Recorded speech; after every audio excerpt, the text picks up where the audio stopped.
Bonjour et bienvenue dans ce nouvel épisode de Je n'ai rien à vous dire. Un épisode spécial fête de fin d'année.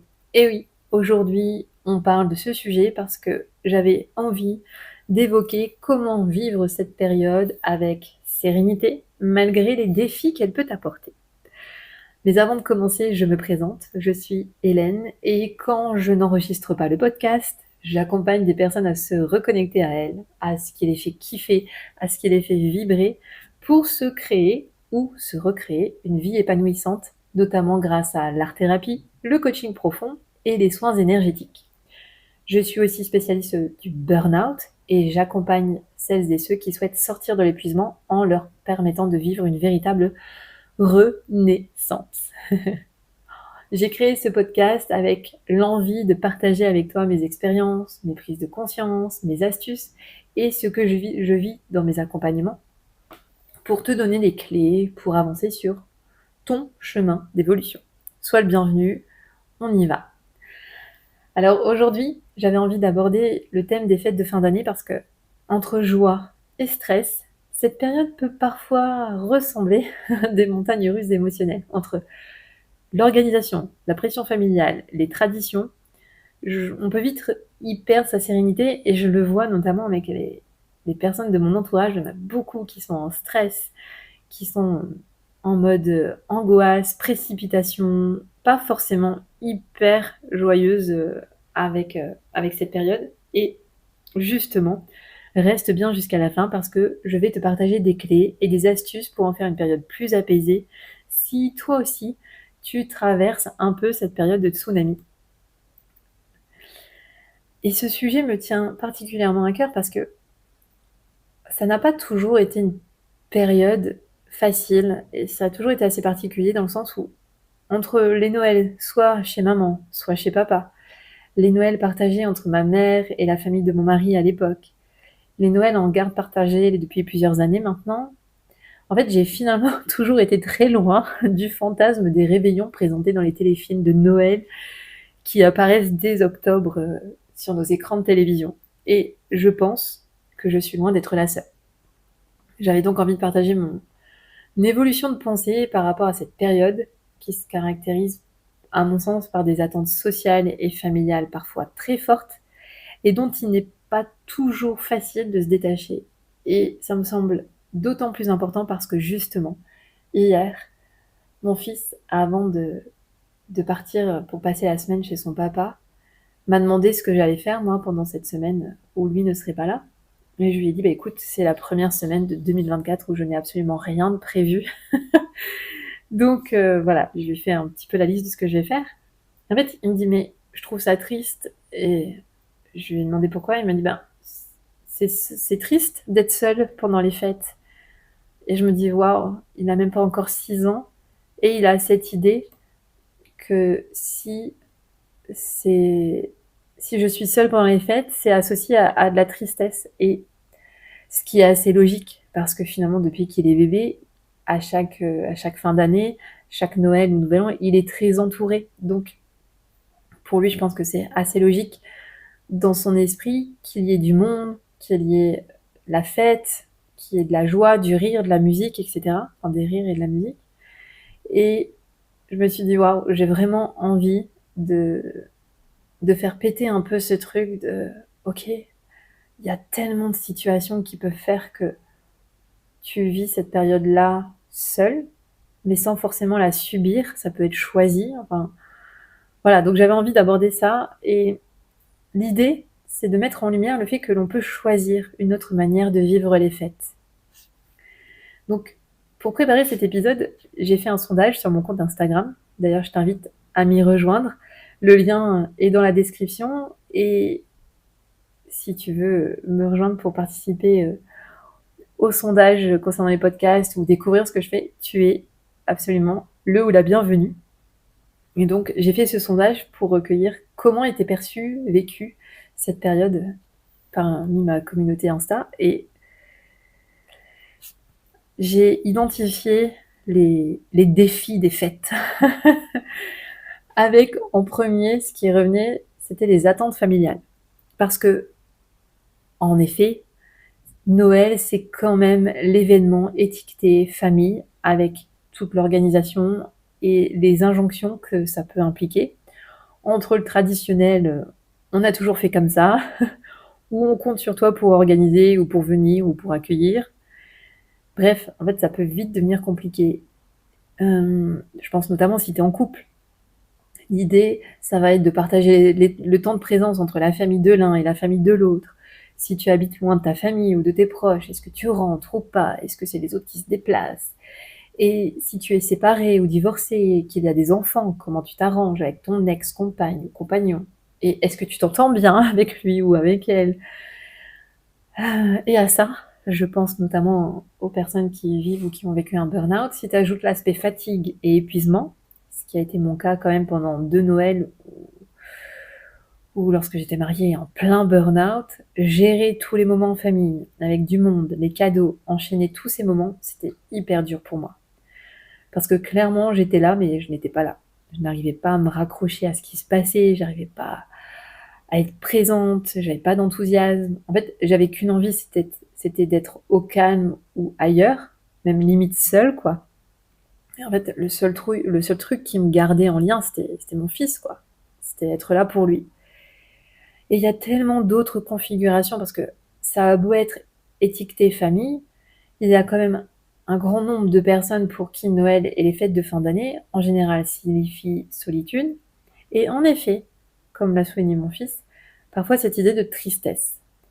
Mais là encore, il y a tellement de profils différents entre ceux qui le vivent bien, ceux qui le choisissent, et ceux qui le vivent comme quelque chose de pesant, qui le subissent, parce que pour plein de raisons, parce que la pression sociale voudrait que ce soit un moment joyeux, d'ailleurs on dit joyeuse fête, joyeux Noël, et que c'est selon l'idée que c'est pas normal d'être seul à Noël, mais en fait, peut-être que t'es mieux tout seul que de rejoindre ta famille dans laquelle il y a des conflits, il y a la distance, il y a aussi des personnes qui vivent des deuils à ce moment-là. À ce moment-là, j'ai autour de moi des personnes qui ont perdu leur époux, qui ont perdu un enfant, qui ont perdu une amie. Il y a ceux qui vivent aussi la maladie. Et en fait, voilà, il y a tellement, tellement, tellement de situations diverses et variées. Et je ne peux pas être exhaustive dans l'épisode, ce serait beaucoup trop long, mais d'ailleurs, j'avais envie de partager ça parce que, bon, ça a changé, mais en fait, là, ce Noël-ci, ça allait être le premier Noël où j'allais être toute seule, les 24 et 25 décembre. Et je reconnais que ça m'a fait bizarre au début. Et sur le coup, je me suis dit, ok, vu que je vais être seule, que c'est la première fois, qu'est-ce que j'ai envie de vivre? Comment je crée le Noël dont j'ai envie et qui me ressemble? Parce qu'en fait, j'ai le choix. Je peux quand même décider de rejoindre ma mère. Je peux inviter d'autres personnes qui sont seules aussi. J'ai même eu l'idée de proposer des Zooms apéro les 24 et 25 pour ceux qui sont seuls, mais qui vivent loin de chez moi, et genre on papote, on crée un truc, on se fait un kiff, bref, j'en sais rien. Je peux très bien faire mon truc toute seule et me préparer un bon repas, prendre un bon bouquin, ou alors je pars quelques jours, j'en sais rien, ou je bosse, enfin bref. En fait, j'ai le loisir de créer le Noël que je veux. Et ça, c'est ce que j'ai envie de transmettre. C'est que toi aussi, tu peux créer le Noël que tu veux, quelle que soit la situation dans laquelle tu es. Dans laquelle tu es plutôt.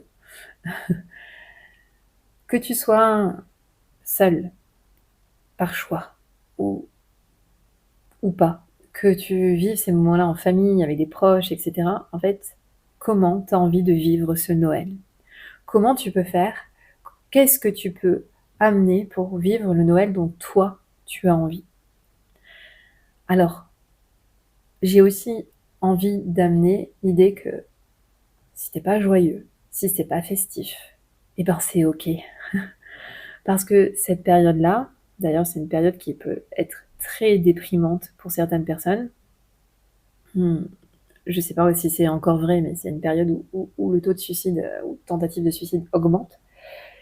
Parce que c'est assez logique en soi que cette période-là, soit parce que tu vas rejoindre la famille, soit parce que tu n'es pas avec ta famille, tu n'es pas en lien avec elle ou parce qu'il y en a plus, en fait, c'est une période qui, comme elle est étiquetée famille, ensemble, collectif, joie, en fait, ça peut vite réveiller des blessures, des traumas, des des schémas dysfonctionnels parce qu'il y a quelque chose qui laisse trace et il y a un truc hyper puissant dans ce qui est véhiculé en fin d'année et en fait, c'est OK si tu as pas envie de faire la fête, c'est OK si tu as envie de rester tranquille chez toi, c'est OK si tu es triste, en fait.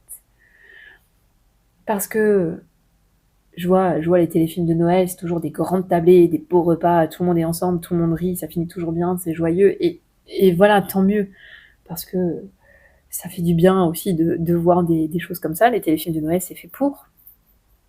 Mais pour certaines personnes qui ne sont pas dans cet état-là, qui ne vivent pas ça, on peut vite se sentir à côté de la plaque. Et j'ai des personnes qui vivent ça.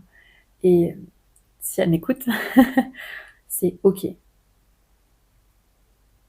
n'y a pas de ce truc, il faut absolument que. D'ailleurs, l'idée de joyeuse fête ou joyeux Noël, moi j'ai plus envie d'amener heureuse fête ou heureux Noël, heureuse fête de fin d'année.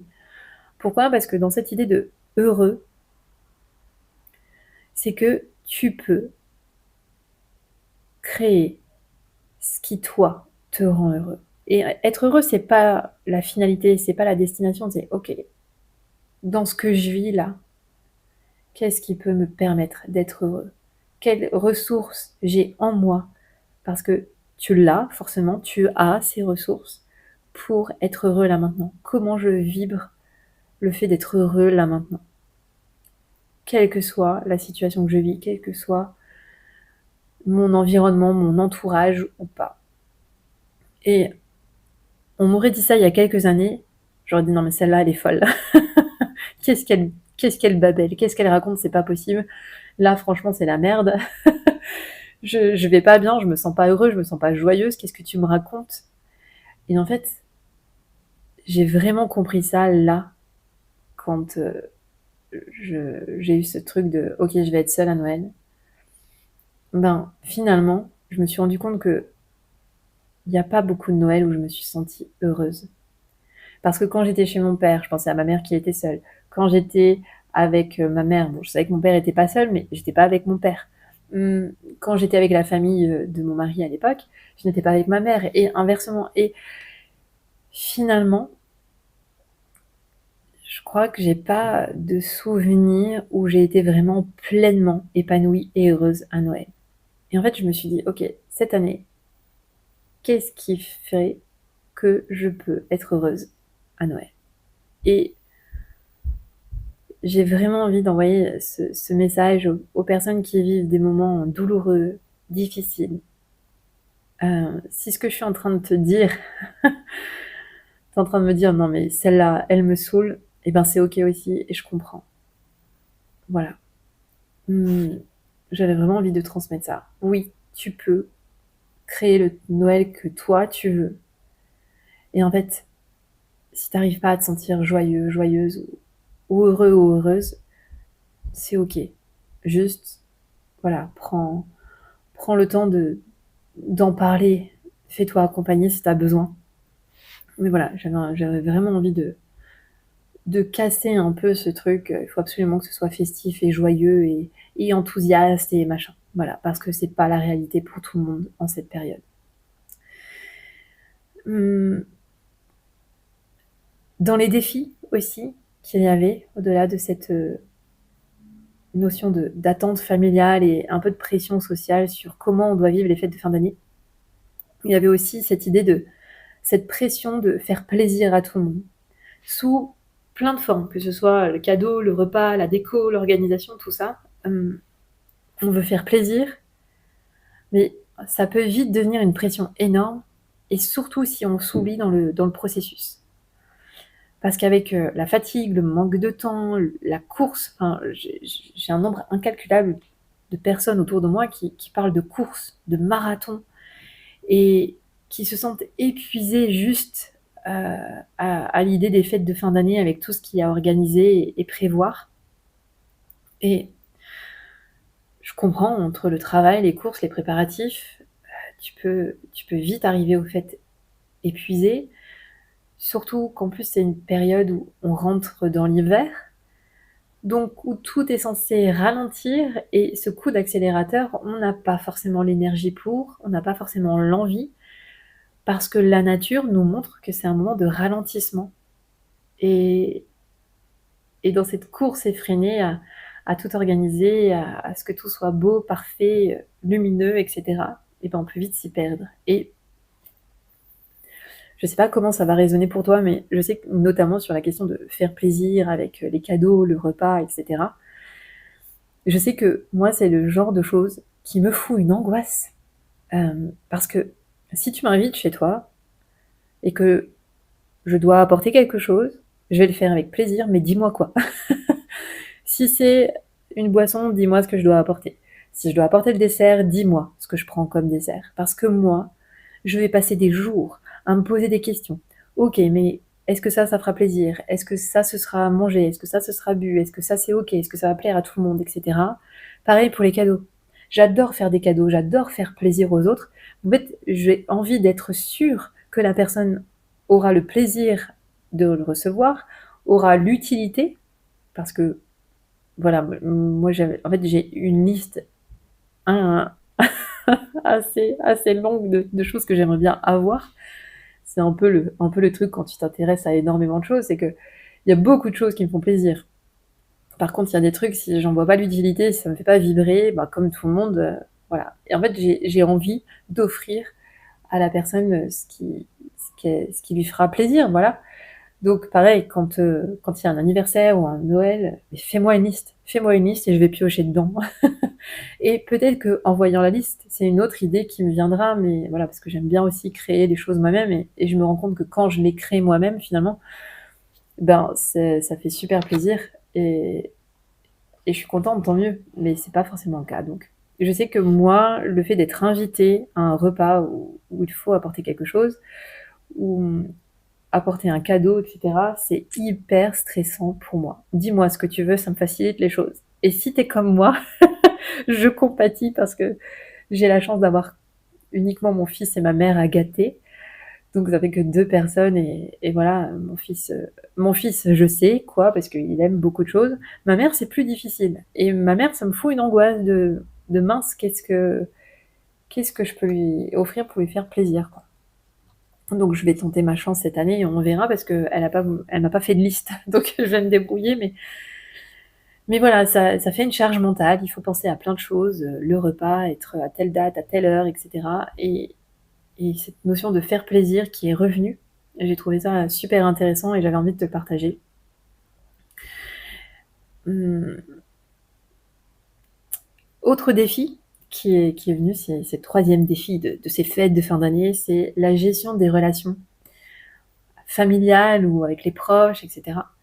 Et parce que oui, certaines relations peuvent être compliquées et les fêtes, ça peut être une période où tout ce qui peut être douloureux, blessant, les traumas, tout peut se raviver.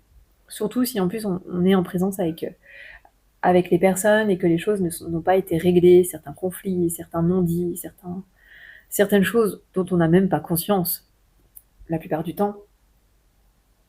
Hum, Voilà, c'était un des gros défis. C'était la gestion des personnes. J'aime pas mettre l'étiquette toxique parce que je trouve que on prend pas ses responsabilités quand on parle de personnes toxiques. Mais voilà, il y a ça aussi à gérer. Je pense quand, euh, quand on n'est pas apaisé avec ses parents, avec les frères, les sœurs, les cousins, l'oncle qui a des idées très différentes des nôtres, etc. Je sais, je n'ai jamais vraiment vécu ces repas de famille où on se tire un peu dessus et où on s'envoie des choses pas très sympas, mais je sais que c'est déjà arrivé à certaines personnes de mon entourage et dans le sondage sur Instagram, c'est ce qui est ressorti aussi, la relation à l'autre. Et gérer les tensions familiales, et cetera. Donc, ben voilà, si tu es là-dedans, on va passer à la partie conseils pour vivre ces périodes sereinement. Et une des choses, moi, qui me semble essentielle, c'est de préparer son état d'esprit. C'est-à-dire que si tu sais que ces périodes-là, ces moments-là sont des challenges pour toi, que ça peut être difficile, ben tu peux te préparer. Déjà, le truc primordial, c'est de fixer tes limites. C'est-à-dire de poser tes conditions. Par exemple, ok, je viendrai au repas, mais pas à la soirée. J'ai une copine qui a été invitée à passer Noël et tout. L'idée lui plaît. Par contre, en fait, elle a dit aux personnes qui l'avaient invitée, ok, ça me tente bien. Par contre, je verrai en fait selon mon état de fatigue. Et c'est ok. C'est génial de pouvoir dire ça. Parce que, oui, en fait, à ce moment-là, bah, tu n'auras peut-être pas envie de te déplacer et de te taper 1 heure ou 2 heures de route pour rejoindre une assemblée de 20 personnes. Si tu as envie, tu y vas. Si tu n'as pas envie, bah, c'est ok. Voilà. Donc, l'idée aussi d'anticiper, de prévoir ce qui est bon pour toi. Je pense notamment à une personne, alors c'était pas du tout pendant les fêtes de fin d'année, mais c'était, il allait en vacances dans sa famille, rejoindre sa famille, et il sait que ça peut être tendu avec ses parents. Et en fait, il a loué un Airbnb pas très loin. Comme ça, en fait, il ne dormait pas chez ses parents. Et dès qu'il en ressentait le besoin, et ben voilà, il rejoignait son Airbnb pour avoir son moment à lui, pour méditer, pour faire du sport, enfin voilà, pour avoir ses moments à lui. Et en fait, il m'a dit, je suis tellement content d'avoir fait ça parce que j'ai vraiment passé un séjour complètement différent. J'ai vraiment pu profiter de mes proches. Et j'ai trouvé ça génial comme idée. T'as le droit de dire non. Et ça ne fait pas de toi une mauvaise personne. Juste parce que tu écoutes ce qui est bon pour toi, tes envies, tes besoins. Parce que l'idée de l'amour conditionnel, bien véhiculée par le bonhomme en rouge qui te donnera des cadeaux si tu es sage égale tu réponds à mes attentes, ben il est un peu temps de l'envoyer péter, quel que soit ton âge. Parce que je pense notamment à mon fils. Une fois, ma mère lui a dit, ah ben, elle joue beaucoup sur ce côté, ah ben, est-ce que tu as été sage, etc. Et une fois, elle lui a dit, de toute façon, si t'es pas sage, le Père Noël ne va pas passer. Et je lui ai dit, ben non, ne dis pas ça parce que le Père Noël passera. Par contre, j'ai regardé mon fils et j'ai dit, par contre, tu auras toujours des cadeaux à Noël et à ton anniversaire. Mais je peux juste décider, moi, de réduire le nombre de cadeaux si j'estime que ça va pas. Et là, il m'a regardé. J'ai fait, parce que tu auras toujours des cadeaux à Noël. Je veux pas qu'on te dise ça. Par contre, moi, je peux décider d'en enlever. Parce que, alors ça reste discutable, mais c'est pas parce que t'es sage que t'as des cadeaux. C'est pas parce que t'es pas sage que t'en as pas. Surtout, en plus, je sais très bien que quand ma mère dit ça, c'est faux parce que elle va. Elle va lui acheter des cadeaux à Noël. Mais c'est juste, je fais de mon mieux en tant que maman et c'est pas tant de faire l'idée de faire du chantage, mais bon, bref, on pourra discuter de ça dans un autre épisode. Mais cette idée de, je me souviens aussi de quand j'étais plus jeune, ma mère mettait un calendrier de l'Avent et elle le remplissait avec de l'argent en fonction de si j'avais fait assez dans la maison. Si j'avais mis la table, si j'avais passé l'aspirateur, si j'avais préparé le repas, etc. Si j'avais rangé ma chambre.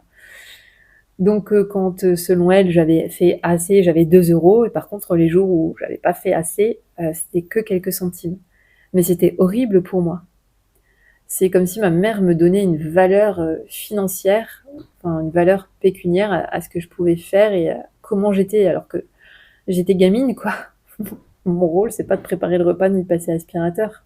Le but, c'est, enfin en tout cas moi, ce que j'ai envie d'indiquer à mon fils, c'est de lui faire comprendre pourquoi c'est cool de participer aux tâches parce qu'en fait on vit tous les deux dans un même espace qui nous appartient tous les deux. Et que le but, c'est de trouver l'équilibre entre mon besoin et mon désir de rangement, de propreté et d'ordre, et toi, ton désir de jouer, et que c'est important aussi pour toi de vivre dans un environnement qui est sain et qui est propre. Mais voilà, Donc cette idée de l'amour inconditionnel, c'est pas parce que tu vas dire non, c'est pas parce que tu vas poser des limites, c'est pas parce que tu vas respecter ce qui est bon pour toi que tu es une mauvaise personne. Donc, une des clés, c'est de préparer ton, ton moment, en fait, de fixer tes limites et tes conditions. Une des deuxièmes clés aussi, c'est d'accepter qu'on ne peut pas tout contrôler. Je pense notamment quand tu passes Noël avec ta famille, mais même finalement si tu le passes tout seul, là, tu peux pas contrôler les autres, leur comportement, leurs paroles. Les remarques des autres ou les tensions ne dépendent pas toujours de toi, en fait. Enfin, ne dépendent pas de toi dans le sens où ce que tu peux contrôler, c'est ta manière d'accueillir ce qui est dit ou ce qui est fait. Ça ne veut pas dire de tout accepter. Ça veut juste dire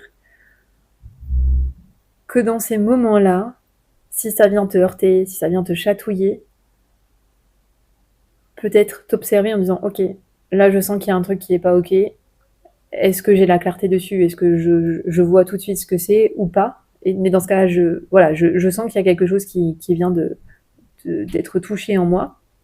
Qu'est-ce que j'en fais? Est-ce que je rentre dedans? Est-ce que je rentre dans le sujet? Est-ce que je vais au combat avec la personne? Ou est-ce que je prends le temps de m'observer et de voir ce que ça joue en moi à ce moment-là avant de répondre? Dans ces moments-là, ce que tu veux faire, c'est c'est revenir à toi, dans le sens où, ok, il se passe quelque chose en moi, ce qui, ce qui est aussi une astuce qui m'aide beaucoup, c'est que quand il y a quelqu'un qui exprime une idée, un avis, une pensée qui est différente de ce que moi je pense ou crois, c'est ok. Enfin, en tout cas, j'essaye. Ok, je suis pas d'accord avec ce qu'elle vient de dire, cette personne, mais en fait, elle a ses filtres, elle a ses croyances, elle a son vécu, et moi, j'ai mes perceptions qui sont les miennes. Et finalement, chaque vérité est vraie. Ce que je crois est vrai pour moi, ce que la personne en face croit est vrai pour elle. Donc, là, à ce moment-là, tu as un choix. Est-ce que tu vas rentrer dans le débat ou est-ce que tu vas entendre que pour l'autre, sa vérité est différente de la tienne, sans forcément chercher à convaincre. Ce qui est intéressant, ce que moi j'aime bien faire dans ces moments-là, c'est aller questionner la personne, aller sourcer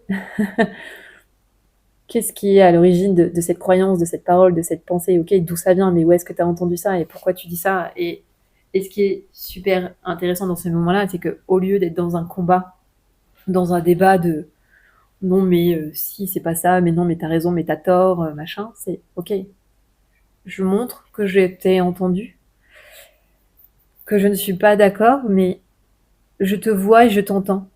Et je te reconnais dans ce que tu dis, dans ce que tu es, et j'essaye d'en savoir plus. Je rentre en lien à ce moment-là avec la personne.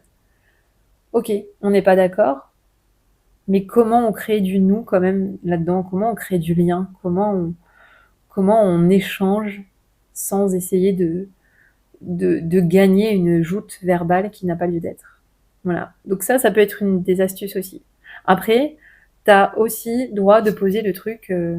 Non, mais en fait, j'aimerais bien qu'on ne parle pas de ce sujet.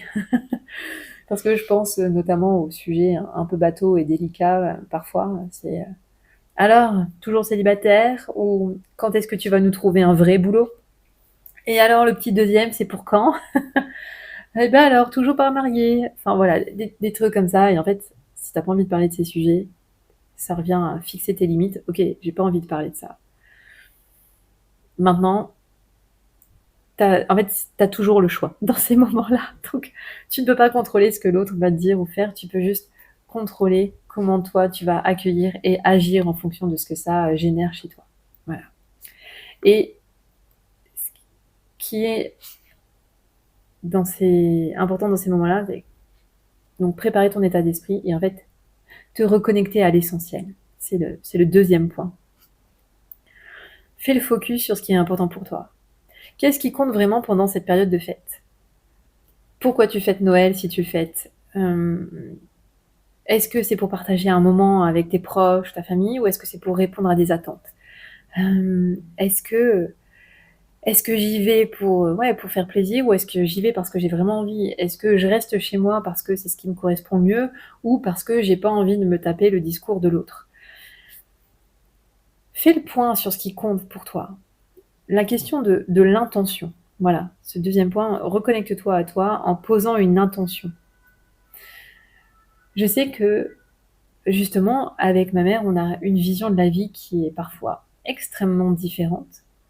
Sauf qu'on a ce point commun absolu qui est de vouloir être vu, entendu et d'être reconnu pour qui nous sommes. Elle et moi, et chaque être humain sur Terre a envie d'être reconnu pour ce qu'il est réellement. À partir du moment où je cesse de vouloir changer ma mère, et donc de contrôler ce qu'elle est, ce qu'elle dit, ce qu'elle fait, mais que je pose l'intention de passer un moment avec elle et avec mon fils, et de fêter ces fêtes dans la sérénité, moi d'être en paix et dans le calme, ben ça change tout. Parce que justement, quand elle va dire quelque chose avec une perception qui n'est pas la mienne, plutôt que de vouloir la convaincre et essayer de lui faire changer d'avis, de dire ok, bah c'est intéressant. Voilà, j'avais pas vu ça comme ça. Je comprends que tu puisses penser ça. Maintenant, c'est pas ce que moi je pense. Et des fois je le dis, des fois je le dis pas. Mais mon intention, c'est de passer un moment avec elle et de partager. Et partager, ça veut aussi dire partager des choses pour lesquelles je ne suis pas forcément en adéquation. Ça veut pas dire que j'accepte tout, tous les comportements et toutes les paroles. Ça veut juste dire que j'entends que la personne en face de moi n'a pas la même histoire, n'a pas la même vérité, mais que mon intention, c'est pas d'aller changer sa vision des choses. Mon intention, moi, c'est de profiter avec elle et mon fils, et de kiffer ce moment en famille. Donc, en te reconnectant à toi, à ce qui est important pour toi dans ces moments-là, c'est ok, qu'est-ce que je pose comme intention? De quoi j'ai envie? Si tu passes ces fêtes seule, qu'est-ce que tu as envie de vivre? Quelle est l'intention que tu peux poser?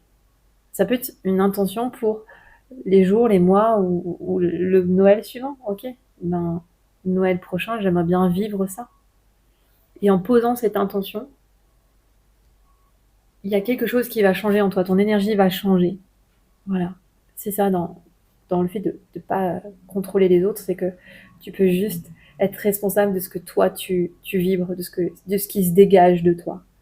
Et je pense notamment à quelqu'un qui écoute le podcast et qui vit une période en lien avec la maladie. Et ok, c'est pas forcément le Noël dont tu rêves là, mais quelle intention tu poses pour le vivre le plus sereinement possible pour toi? Qu'est-ce que tu poses comme intention? Si c'est l'intention d'être en paix avec ce qui est, eh ben tu vas ressentir ce changement en fait. Et voilà, je pense que tu te reconnaîtras, donc viens me le dire si tu le fais. Et si ça te parle, viens en commentaire. Si tu me dis aussi que c'est n'importe quoi, parce qu'on m'aurait dit ça il y a quelques années, je me serais certainement envoyé péter, hein, moi-même. J'aurais absolument pas adhéré à ce discours, et je peux très bien l'entendre aussi, parce que voilà, il y a quelques années j'étais incapable d'entendre ça, mais c'est justement le sujet de l'épisode, c'est de partager comment j'évolue par rapport à cet état d'esprit de Noël, de fête de fin d'année, etc. Donc si t'es pas d'accord, viens me le dire aussi, parce que je trouve ça toujours enrichissant de pouvoir partager des points de vue différents. Et bien sûr, si t'es ok, viens me le dire aussi.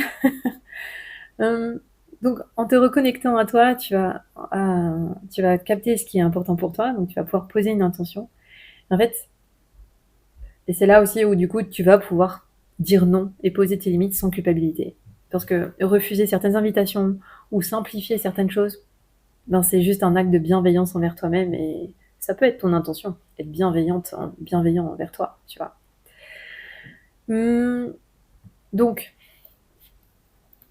préparer son état d'esprit, se reconnecter à l'essentiel et ce truc de gérer les moments difficiles. Alors, pour ça, pareil, quand tu te connais bien, tu peux trouver les techniques pour rester calme. Quand tonton Jean-Michel, avec 3 verres de vin dans le pif, te fera une réflexion qui t'enquiquinera. Ben voilà, ça peut être techniques de respiration, ça peut être aller faire une pause là, discrète, aller t'aérer, aller écouter une musique apaisante ou casser quelques trucs, j'en sais rien. Un truc qu'on m'a demandé aussi, et j'ai trouvé ça super chouette, c'est comment répondre à des remarques déplacées. Alors, sans trop développer, parce que l'épisode serait bien trop long, mais tu peux utiliser l'humour. Moi, je sais que c'est mon pilier, tu vois. Genre, je sais que quand j'ai des réflexions, ah ben tiens, on dirait que t'es en pleine forme pour critiquer aujourd'hui. Voilà, par exemple.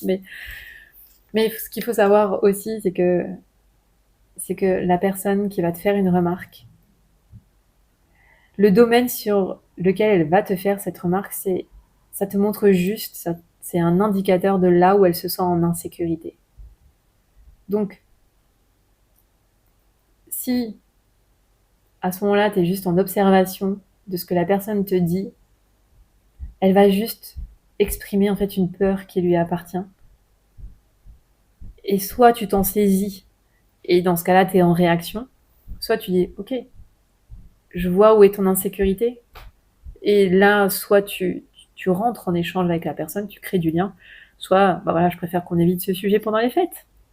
Laisse-moi tranquille, je vais aller manger trois petits fours et ça ira mieux.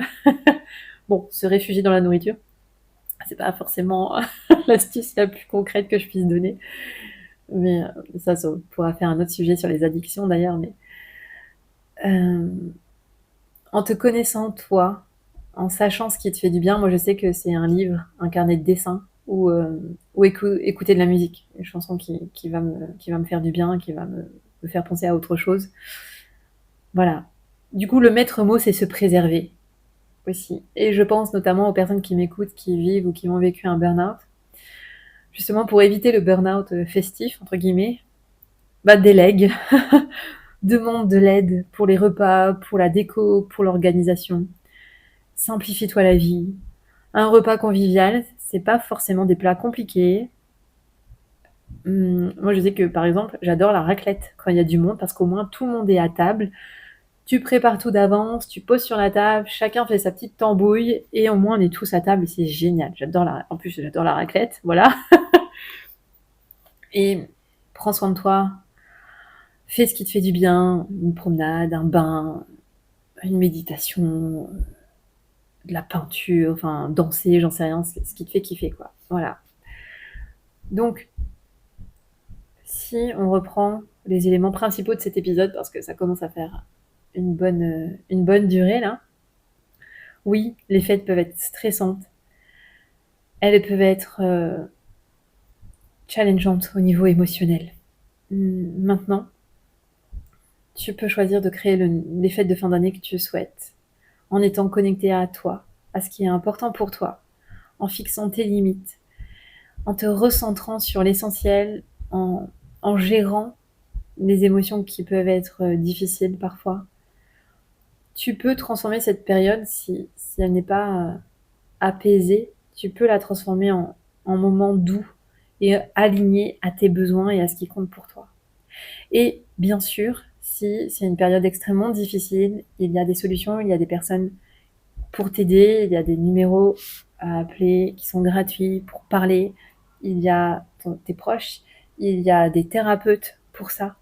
Donc si tu ressens le besoin de te faire aider, surtout je t'invite à le faire.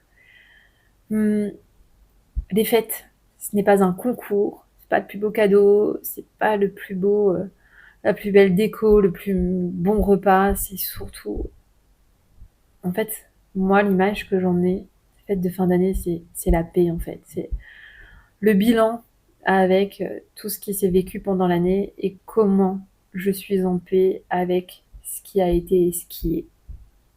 Et j'accompagne notamment les personnes à ça et je trouve ça toujours beau quand, là, sur les fins d'année, quand il y a des prises de conscience et des libérations qui se font, je trouve ça d'autant plus, merveilleux de le vivre, en fin d'année. C'est déjà beau à tout moment de l'année, mais voilà, comme ça, au moins, tu te délestes pour la nouvelle année à venir. Voilà, et toi? Comment tu vis ces fêtes? Est-ce que tu as des astuces? Est-ce qu'il y a des défis, dont je n'ai pas parlé? Des choses que je n'ai pas évoquées et qui te semblent importantes? Viens me le dire en commentaire, viens discuter avec moi en message privé sur Instagram, je serais ravie d'échanger avec toi. Si tu as des proches qui vivent cette période de façon stressante ou un peu difficile, partage cet épisode. Voilà, je profite de cet épisode pour te souhaiter d'heureuses fêtes de fin d'année. Merci d'avoir été présent pendant cette année de lancement de podcast. Merci d'être au rendez-vous. Je te retrouve en 2025 pour plein de nouveaux épisodes. Il y a plein de choses qui se préparent de mon côté sur le podcast, sur Instagram. Donc rejoins-moi et surtout, surtout, surtout, prends bien soin de toi. Je n'ai rien à vous dire à part que je vous kiffe et que je vous envoie plein de belles ondes pour cette fin d'année. Allez, à bientôt.